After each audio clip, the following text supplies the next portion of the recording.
Berita mengejutkan kembali datang dari sirkuit Formula E di Ancol.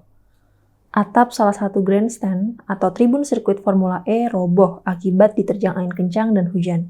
Menurut polisi, robohnya atap tiang tribun karena masalah konstruksi. Peristiwa robohnya atap tribun itu terjadi pada Jumat 27 Mei 2022 sekitar pukul 11 malam waktu Indonesia Barat. Saat itu wilayah Ancol dan sekitarnya diguyur hujan deras.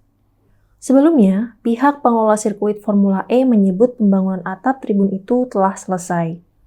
Namun, persoalan teknis konstruksi membuat atap tribun roboh ketika diterjang hujan. Terkait kejadian tersebut, polisi akan menemui kontraktor yang bertanggung jawab atas pembangunan atap tribun tersebut. Tujuannya adalah untuk memberikan peringatan pada kontraktor agar kejadian serupa tidak terulang. Sejauh ini polisi menilai kejadian ini murni lantaran kelalaian konstruksi.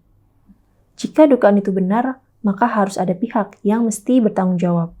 Pengerjaan sirkuit Formula E sangat cepat, bahkan terkesan dipaksakan. Padahal kesiapan sirkuit balap itu harus dipersiapkan secara matang. Jika ada kesalahan perhitungan sedikit saja, maka akan membahayakan banyak orang. Keselamatan penonton dipertaruhkan dalam ajang balapan tersebut. Jangan sampai penonton jadi korban kesalahan konstruksi. Acara ini akan diliput oleh media dari banyak negara. Nama Indonesia akan sangat buruk jika nanti pagelaran balapan itu berlangsung kacau karena konstruksinya kurang persiapan. Apalagi jika sampai jatuh korban. Formula E menjadi salah satu program andalan Anies. Secara politik, ajang balapan ini akan menaikkan pamor Anies menjelang Pilpres 2024. Namun sejak awal pengerjaannya, Formula E itu menghadapi banyak masalah.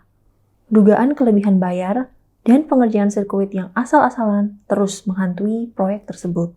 Namun pihak Jakpro dan pelaksana balapan itu tetap optimis. Meskipun sejak awal telah muncul masalah yang pelik, netizen menyikapi robohnya atap sirkuit Formula E itu dengan cemas.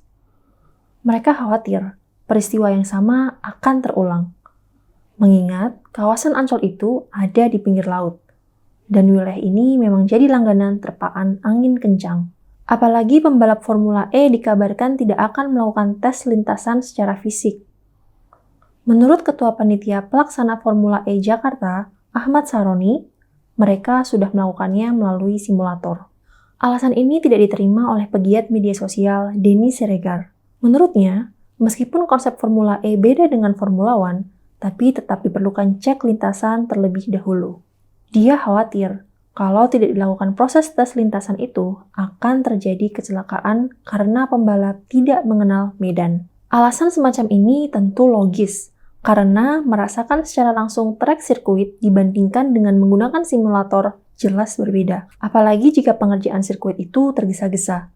Bisa jadi bagian sirkuit yang dianggap telah selesai malah mengalami kendala saat balapan dilakukan. Robohnya atap tribun penonton itu merupakan pelajaran yang sangat berharga. Jangan sampai hal serupa terjadi pada bagian sirkuit yang lain. Ini sungguh akan membuat Indonesia diremehkan dan dianggap tak kompeten oleh masyarakat internasional. Formula E memang bermasalah sejak awal, tapi perhelatan itu sudah ada di depan mata. Ayo, kita kawal bersama-sama. Jangan sampai Indonesia dibuat malu olehnya.